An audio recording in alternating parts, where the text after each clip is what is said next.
Hello, beautiful soul! Welcome back to my channel. This is my channel. I'm from Japan, Kabayan, Virgo. This reading is for you.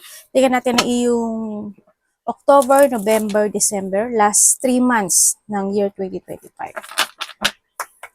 Maraming salamat muna sa mga subscriber, new subscriber, cross-watcher, at sa mga bagong pasok. Welcome na welcome kayo sa bahay ni Ate Ay may October, November, December. Maraming salamat din sa mga nagpa-personal reading. Kung gusto nyo na energy nyo lang talaga, ang gusto nyo makuha natin, all the details is in description below. General reading tayo Virgo, kunin mo lang sa'yo at itapon ang hindi naman sa'yo. Maaring vice versa, energy mo, energy ng person mo, energy ng malapit sa puso mo, nangyayari or mangyayari pa lang. Use your own intuition, lawakan nyo ang inyong isipan. Tayo sa December. Energy reading tayo ano man ang energy, ano man ang gender mo, ano man ang edad mo, December. Huwag nyo ipasok. Ano to? Huwag nyo ipilit pala. Huwag nyo ipilit pag hindi naman sa inyo. Pero, gawin yung guide, no? Itong ating reading, kung gusto nyo lang naman. In October, Virgo. October, November, shuffle natin. 3 months na lang. Naku po, napakabilis naman ng buwan.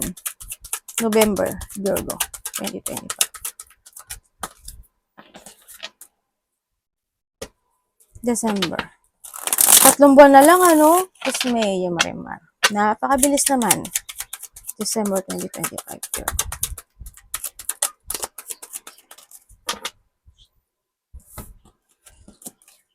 Kuha tayo ng tatlo. No? Para kay Virgo this October.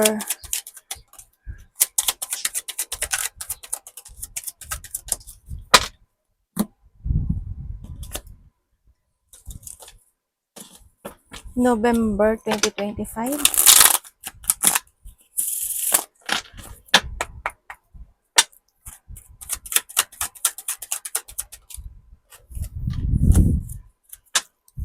November 2025 po, Virgo.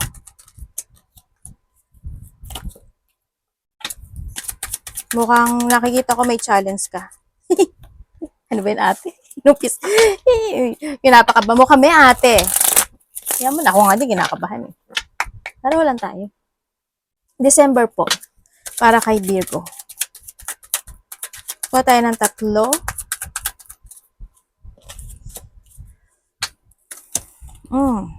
Lumabas agad. Hindi pa eh. Okay. Ito na.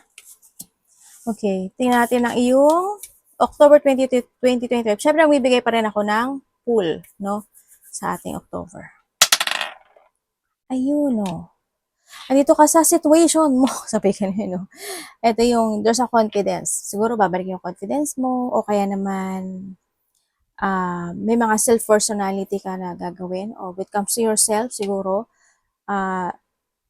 magpo-focus ka to your mga, para mag-iisip ka na, eto, pupukusan ko to, eto yung main concern ko, ganyan. Eto yung dapat dito, ganyan. Also, this an enlightenment, no? Kasi the sun to.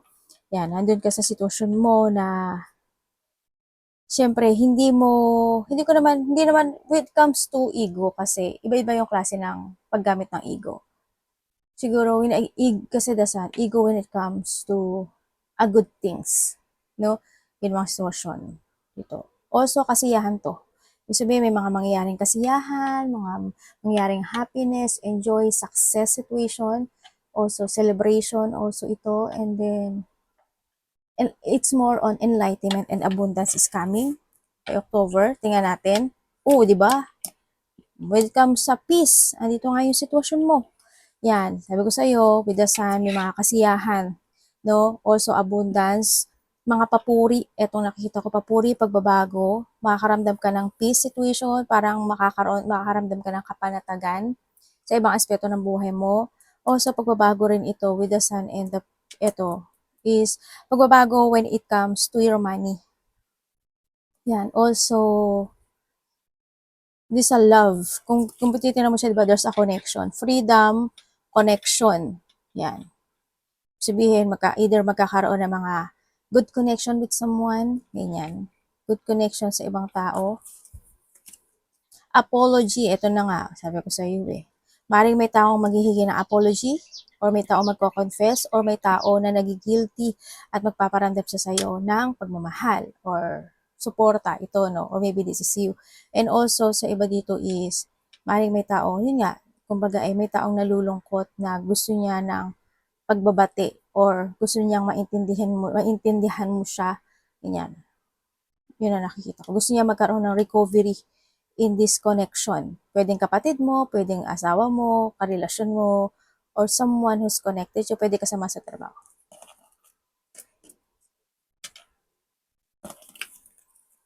Ito na nga. Ito na nga.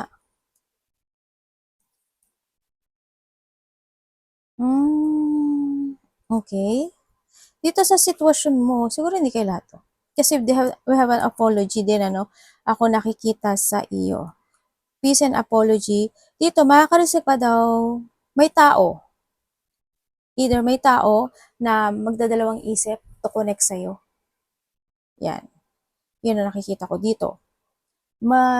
Syempre hindi mo maaalis yung negativity happen. Kasama yun sa buhay natin, ano?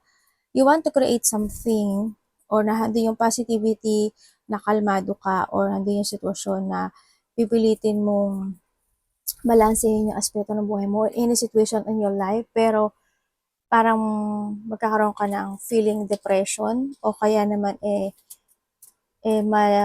mawawalan ka ng hindi siya sa mawawalan ng pag-asa, siguro malilet down ka ng situation, ganyan. Sa nakita ko, may mga bagay na hindi pa totally mag-heal or hindi pa totally maayos. Hindi pa siya ano ba tawag dito? Hindi pa siya magkakaroon ng pagbabago. Maaring may mga delay situation, ano? May mga doubt situation, gagawin ko ba or hindi, ganyan. May mga magkakaroon ka ng mga few options in life. Also, sa mga pagbabago ng buhay mo kasi this also pagbago. Sa mga pagbabago ng buhay mo, so, iyo is magkakaroon ng distraction. Yan. Pwedeng may taong magdi-distract sa'yo, who's connected you, o kaya naman or may mga challenge na darating in life pa rin by this October. So, nakikita ko dito. Also, unproductive eh. Ibig sabihin, may gagawin ka na hindi mo magagawa or i-delay mo siya. Mag-ingat ka rin, no, when it comes to connection. Pwede kasing may tao dito na hindi, ano ba tawag dito? Disloyal, hindi siya magiging totoo sa'yo. Or pwedeng ikaw sa sarili mo.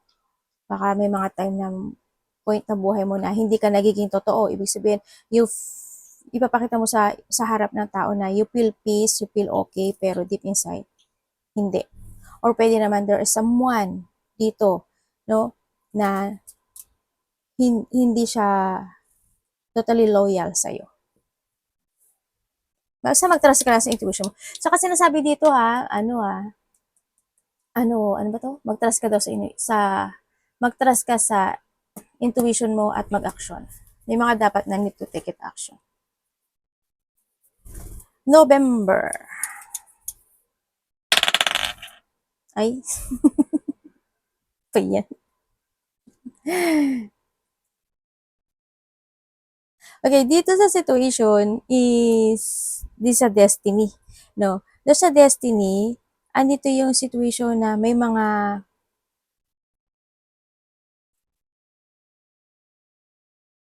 sitwasyon na aaralin mo, parang ganun sa nakikita ko dito.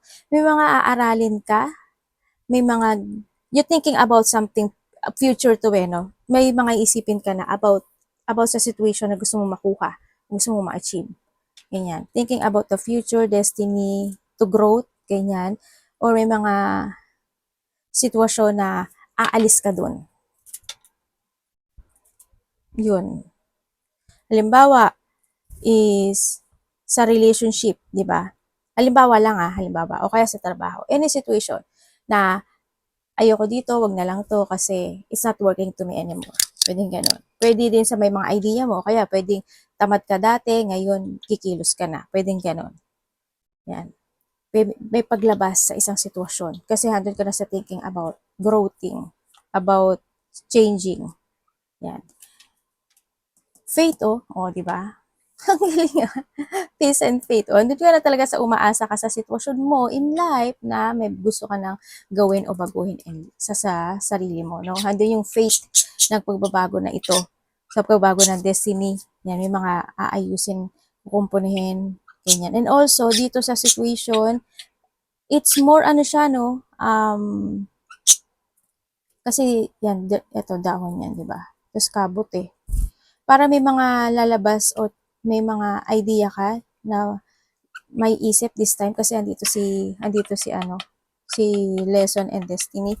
Ako nakikita sa iyo, maaring may mga i-structure ka this time o kaya is you put limit, may magpuput boundary or magpuput limitation ka in your life. Halimbawa, dati palagastos ka, dati tulong ka lang ng tulong. Halimbawa lang to pero this time, pag-iisipan mo na siya. Parang handun ka na sa limitation mo na. Magbo-boundary ka, ay, sandali lang. Just wait, ganyan. Kailangan mabago yung sitwasyon ko. Kumbaga handun yung natuto ka na. No, natuto ka na sa sitwasyon mo sa nakaraan. And this time, hindi na pwedeng basta-basta lang na gano'n ang mangyari. Na overpass ka nila, ganyan, ma-overpass ka nila, or any situation na gano'n. Yun ang nakikita ko sa iyo dito. Sa iba naman sa inyo is, structure from something. Magiging very responsible ka this time. Sa nakita ko, tingnan natin kung ano pa yung Ito kasunod. Ay, mask. Okay, when it comes sa mask, sa nakikita ko dito, may mga deception, ibig sabihin, kaya ka pala dito sa situation na to na magpuput boundaries ka or bibigyan mo na ng limit kasi may mga tao sa paligid mo na hindi magiging totoo sa'yo. May mga tao na mga magpipretend na suporta sila sa'yo, loyal sila sa'yo, ganyan. Na, kaya pala dito si disloyal, no? Dito sa number 1, sa number 1, sa October. Yan, nandun yung sitwasyon na yun, no? Parang, kaya ka pala magbibigay ng boundary sa buhay mo. May mga bagay na ihihiwalay mo yung sarili mo, o may mga bagay na oops, ganyan ka lang, huwag ka dito, may mga ganun sitwasyon. Kaya nandito ko sa sitwasyon yan. Mag-ingat ka pa rin, no? Sa nakita ko dito, kasi may mga mangliling lang, may pandaraya. May mga magpipretend, yan, inconstancy situation, someone's wearing a mask. Kumbaga, pag nakatalikod sila, iba yung sinasabi nila sa'yo, pag nakaharap sila sa'yo, ganyan. Or pwede rin, it comes sa sarili mo, no? Kumbaga, marami ka makakasalumuhan na tao na parang you mirroring something. Halimbawa, yung tao na to mabait sa'yo. Ganun din ang gagawin mo pakitungo sa kanya, maging mabait siya sa'yo, sa kanya. Halimbawa, yung tao na to salbahe. Ganun din magiging pakitungo mo sa kanya, salbahe. Marang ganun. O kaya naman, is, kasi ito, parang iba-iba yung pwede kang ma-moody or someone's being moody, no? Diyan. Pero it comes kasi dito sa situation mo, andito talaga yung lesson. Yan. Kasi nag-iisip ka na parang wala ka na rin talagang pakialam sa kanila. Kasi because of the boundary you put sa sarili mo. Ay, oo nga, andito ka na sa sitwasyon mo. Di ba? Andito ka na sa sitwasyon mo ngayon na kasi dito sa pagbabago na ito, nandito ka na more ka nang magiging more on patient, more investing to yourself, magpo-focus ka sa mga pangarap mo sa buhay mo, may mga gagawin ka na to satisfy yourself, to satisfy your future, no? Sa nakikita ko dito. Kasi thinking about future din ito. Andito ka na pag-let go sa mga bagay na hindi kailangan. Ganyan. Kasi andito ka na sa sitwasyon. May mga ilelet ko ka. May mga situation na i-analyze mo, ipa-progress, or magkakaroon ka ng more of strategy dito by the November to achieve your wish come true. Pero magbabago siya kasi ibig sabihin may mga wish come true ka na pupukusan or in the future, yung wish come true mo makakamit.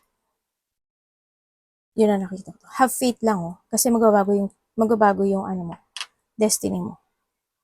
Basta mag-put boundaries and limitation ka sa buhay mo, no? Sa nakita ko dito. Also, this is achieving something reward. Yan, ibig sabihin, tingnan natin yung December mo, pero may mga pufukusan ka na you will achieve your reward in a good way.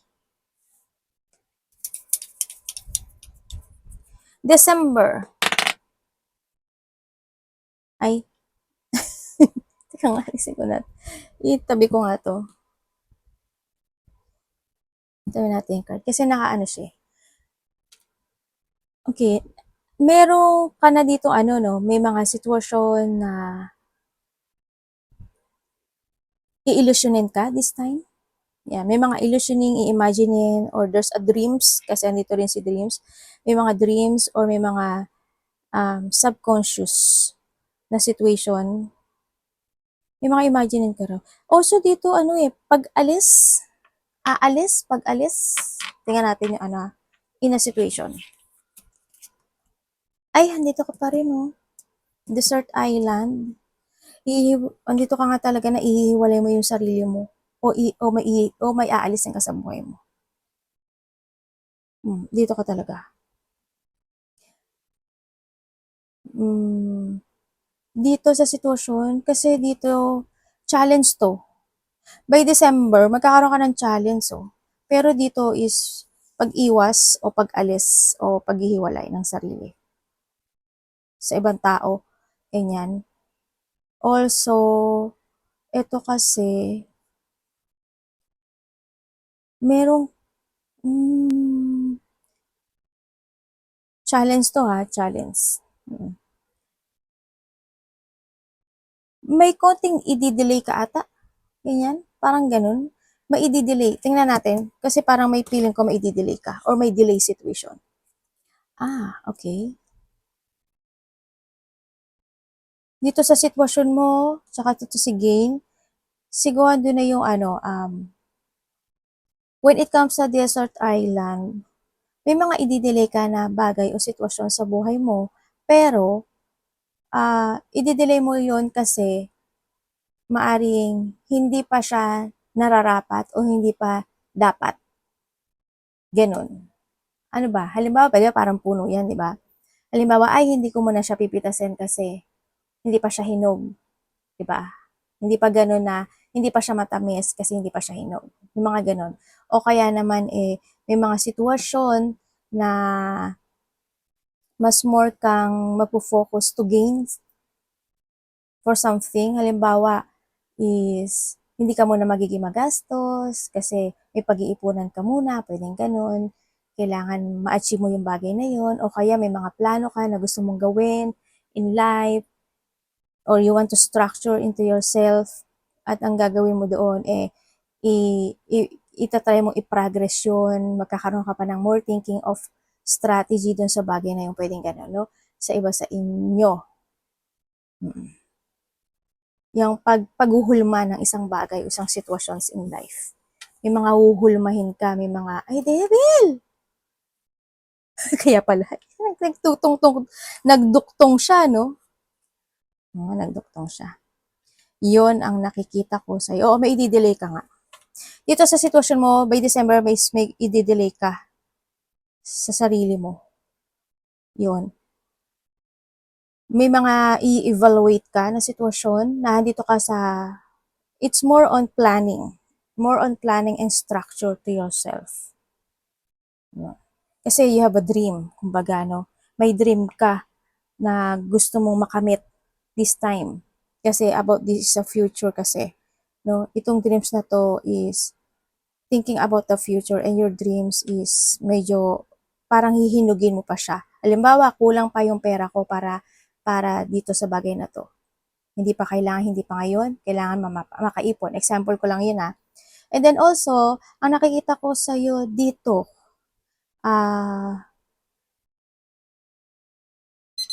may tao. Ano to? May tao na may tao sa sarili mo sa sarili mo. Sa sarili mo, siguro ikaw or a part of the family or a connections, ito no, maaring may tao dito na may bad habit. Pwedeng ikaw or someone.